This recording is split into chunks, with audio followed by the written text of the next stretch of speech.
Hi, I'm Dr. David Dobson. Welcome to Conversations. Today, my guest is Dr. Paul Bolls.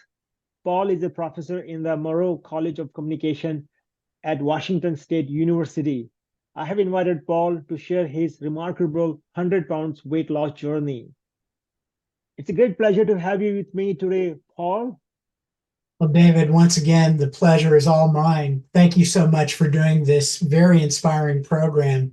50 episodes. That's a landmark for your podcast, and I congratulate you on that. Thank you very much, and thank you very much. In my previous show, you came and talked about shared your research. You recently lost 100 pounds. Please tell us why you decided to go on this weight loss journey. Well, I had to learn a lot of hard life lessons, and it's really those very real, consequential, hard life lessons Mhm, that sparked this whole journey.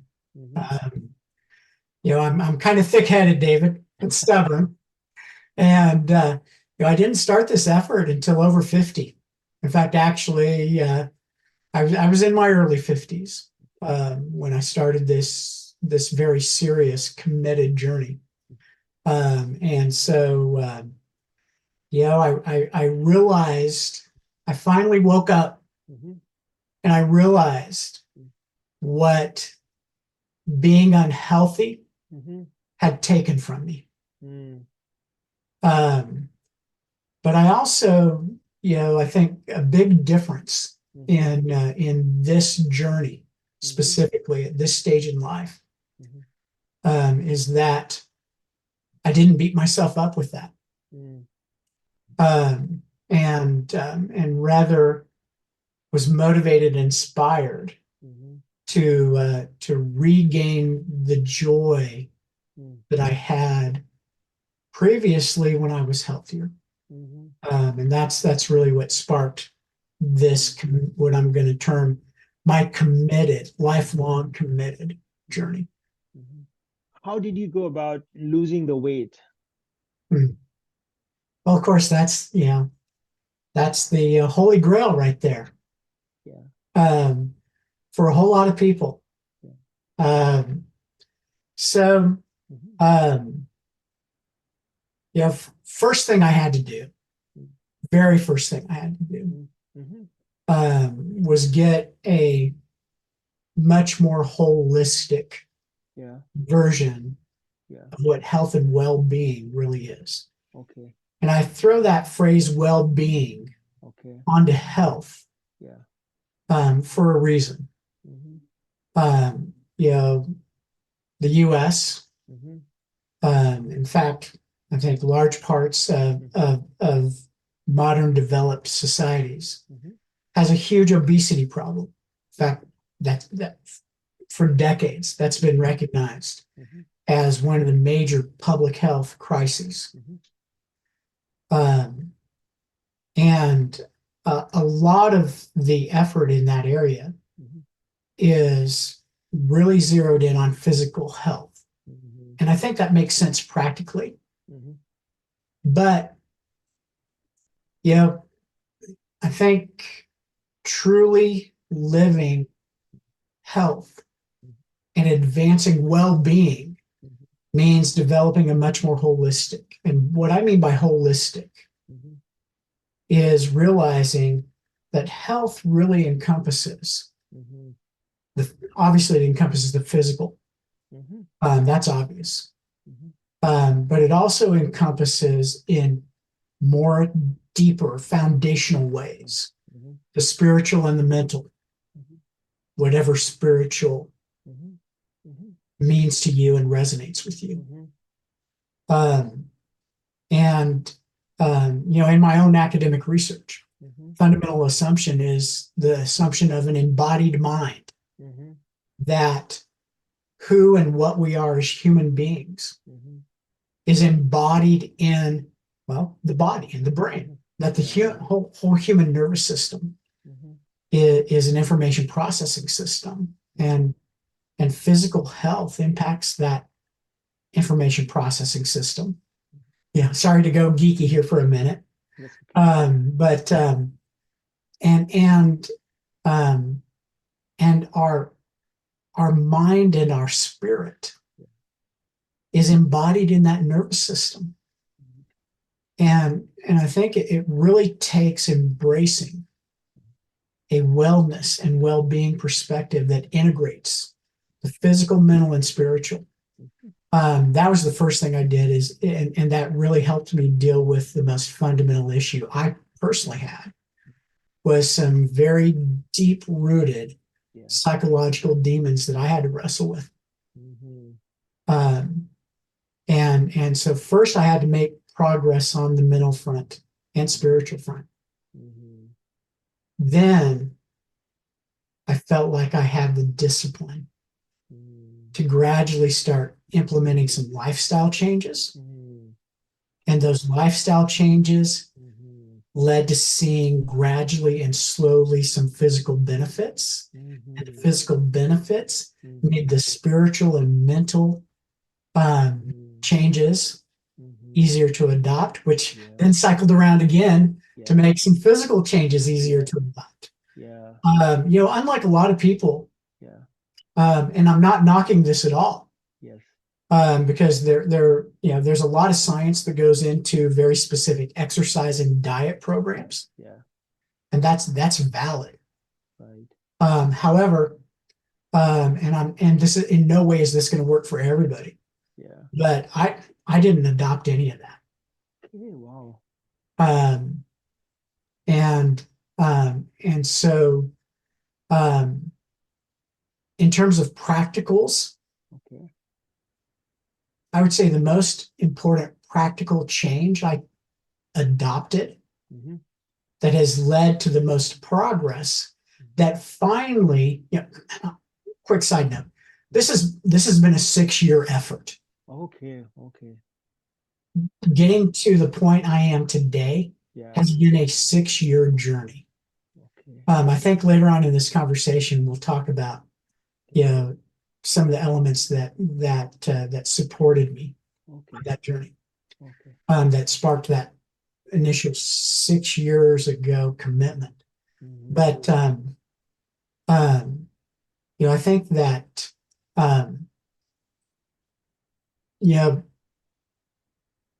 that wrestling through the psychological and the spiritual led me to adopt the most important practical change I made, which is how I approach the start of every day. In terms of the biggest and most impactful change I made is how I treat my morning routine. Making that change sped up my progress.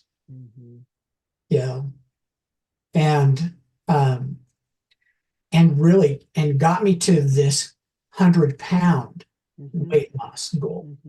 By the way, this is a goal, but it's not the goal. The goal is to live healthy till I die. In fact, I'll be upfront and tell you, I have about another 30 or 40 pounds that I'd like to lose. But the 100-pound mark psychologically has been huge for me. And the way I approach my morning, first thing, exercise. I don't do anything else in the morning. I get out of bed and I exercise. Remember I said that you got to have a holistic approach. Immediately after I exercise, I have some prayer and meditation time, and study time, where I take care of my psychological and spiritual sides. Then I kind of organize my day and approach the day. That's the biggest concrete lifestyle change I made. Beyond that, it's the stuff that everybody's heard a billion times. Portion control on food. One of my biggest psychological issues, and I think this is the case for a lot of people, is the psychological demons that I battled made me a very emotional eater. And And so dealing with the psychological side, Mm-hmm. I wasn't going to make any progress Mm-hmm. until I dealt with those psychological challenges, Mm-hmm. and really wrestled with that part of my psyche that was causing me to emotionally eat. Mm-hmm. Yeah. What did you learn about yourself during this journey? Oh, wow. I'll try to keep this brief. But this was, yeah, like all of life. It's a learning experience. Yeah. But wrestling through this taught me, um, really taught me that that I spent most of my life Mm-hmm. valuing the wrong things, Mm-hmm. um, and and and chasing the wrong things. Mm-hmm. Don't get me wrong. I'm Mm-hmm. very grateful for the career that I've had. Yeah. Extremely grateful for that. Mm-hmm. I'm grateful for students I've had the opportunity to mentor and been blessed with. Mm-hmm. And I'm grateful for my colleagues. And I'm Mm-hmm. grateful for the true blessing of an academic career, which is friends from all over and new friends like you. Yeah. Um, but I really threw myself into that. Mm-hmm. Um, my wife and I never had kids. Um, but and so it became very easy Mm-hmm. practically Mm-hmm. for me to throw myself into my career, Mm-hmm. Yeah. um, and um, and devalue myself Mm-hmm. and my health. Mm-hmm. So that's probably the most important Mm-hmm. lesson that I've learned in this journey so far. And Mm-hmm. I'm excited to see what else I learned in this journey. Because the journey is far from over. What were some of the challenges you faced? Well, resetting my values, obviously, Mm-hmm. um, adopting a different perspective, Mm-hmm. um, but then also practically that emotional eating demon. That was a strong demon, Yeah. um, and um, you know, obviously, my physical body when I was very unhealthy Yeah. showed the world how much I love food, Yeah. and Yeah. and and Yeah. and and food was such an important psychological part of my Yeah. life. Yeah. Um, and just learning learning that it's okay. Mm-hmm. This sounds cliche, I know, Mm-hmm. Yeah. but learning that it's okay, Mm-hmm. to take care of myself, Mm-hmm. and care for myself. Mm-hmm. And in fact, you know, finally waking up again. I keep on using. I view this as a journey of waking up, Okay. waking up again, Mm-hmm. and really seeing that the best way Mm-hmm. for me to help Mm-hmm. do good for others Okay. is obviously to take care of myself. Yeah. Yeah. So yeah, this makes sense, right? Because if you take care of yourself first, then you can take care of other people better. Yeah, well, I mean, again, this is kind of a stereotypical story along this lesson, which Yeah. is, there's a reason why when you're on an airplane, Mm-hmm. flight crew in that safety video tells you Mm-hmm. to put your own oxygen mask on first before you Yeah. assist others. I think it's a good thing to take stock Mm-hmm. of the consequences of decisions that we all make. Mm-hmm. Yeah. How did you overcome those challenges? Um, the biggest fuel behind overcoming those challenges Yeah. was integrating the physical, mental, and spiritual. Mm-hmm. Um, and adopting this more holistic health Mhm. view, Mhm. but then practically, Mhm. this might be something easier for people to do that Okay. that I hope Mhm. in some small way be encouraged by this conversation. Mhm. Um, is I really zeroed in Mhm.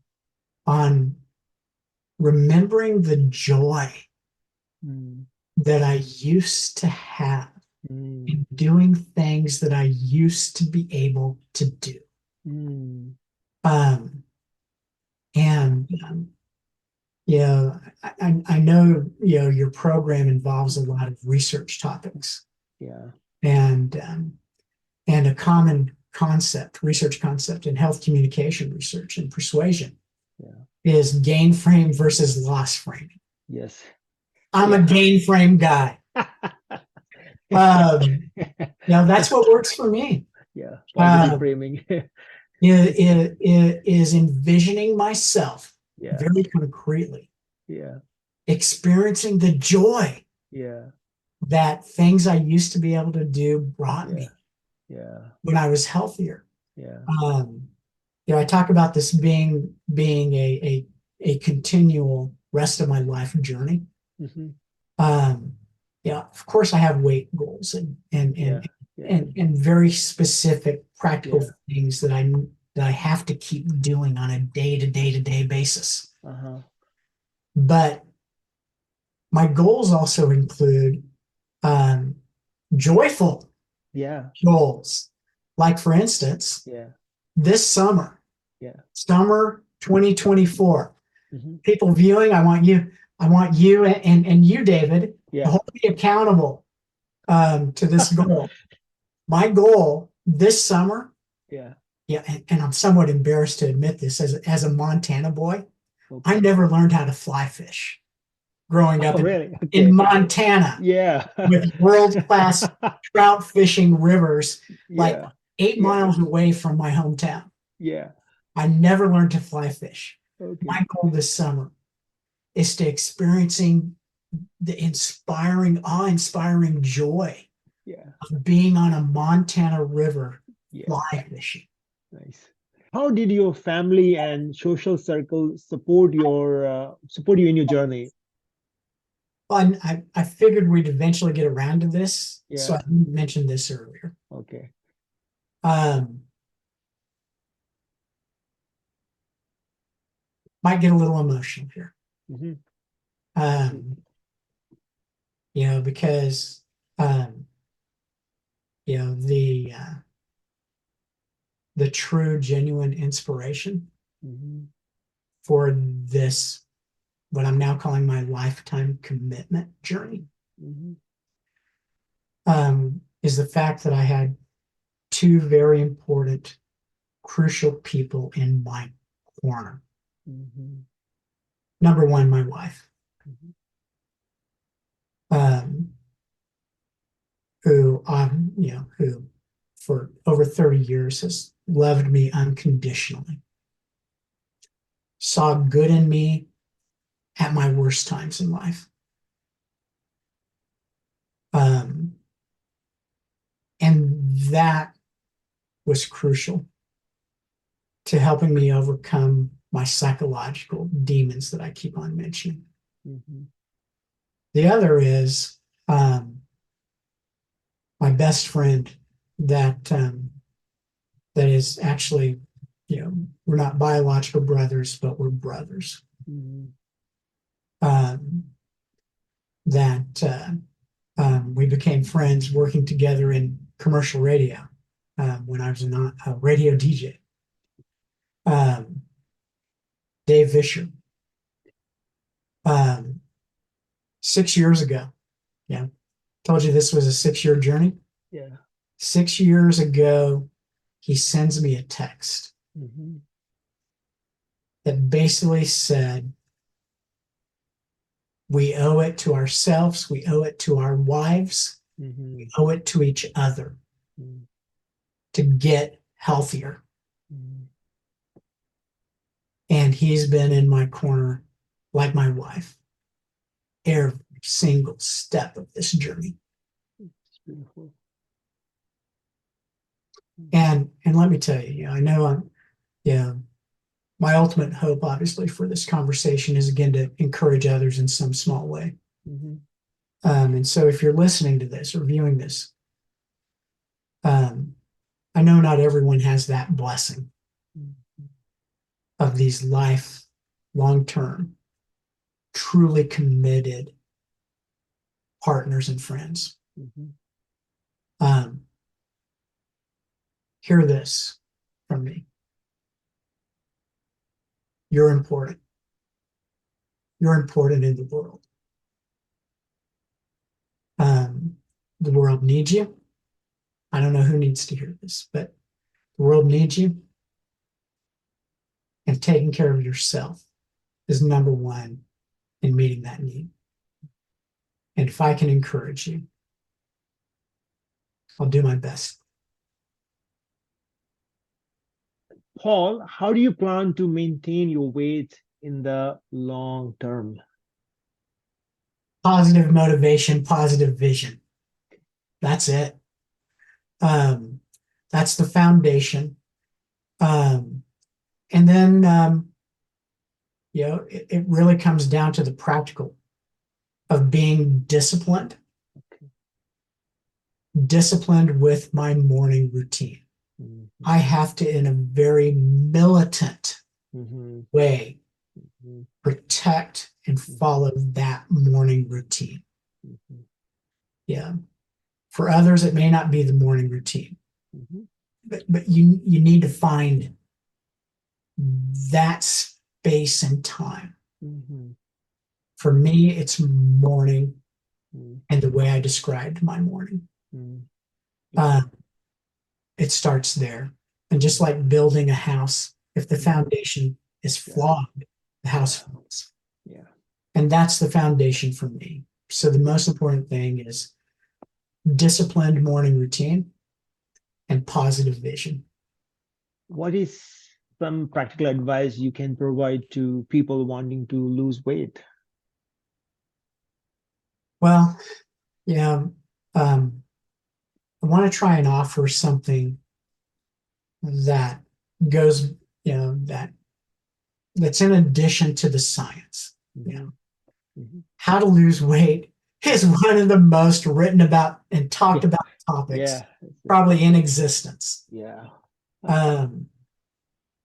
But so I think everyone's heard the practical concrete health recommendations. Yeah. So I think the most practical advice I can give to people is remember why you're valuable and where that value comes from. Because I think that can be the start of winning the psychological battle that then makes adopting the recommendations that we all have heard a billion times. That process easier. And giving yourself permission to struggle. Because it is going to be a struggle. I'll tell you what. I remember a few years ago, I had a colleague that did something very similar. And I remember running into him and just, and asking him the common question, how'd you do what you did? His answer to me was, this was the hardest thing I've ever done. And it's hard. That's the hard truth. It's hard.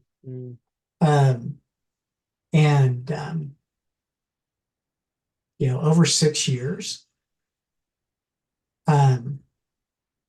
my progress has always has kind of occurred at different rates. And when I talk about psychological demons and emotional eating, in no way have I won the war. Mhm. I've won battles, Mhm. and I've lost some battles along the way. So you got to give yourself permission to fail and work through those failures. Thank you for sharing your story, Paul. Best wishes and have a great rest of your day. Thank you so much, David. It's always such a pleasure being on this program with you, and keep up the good work. Thank you.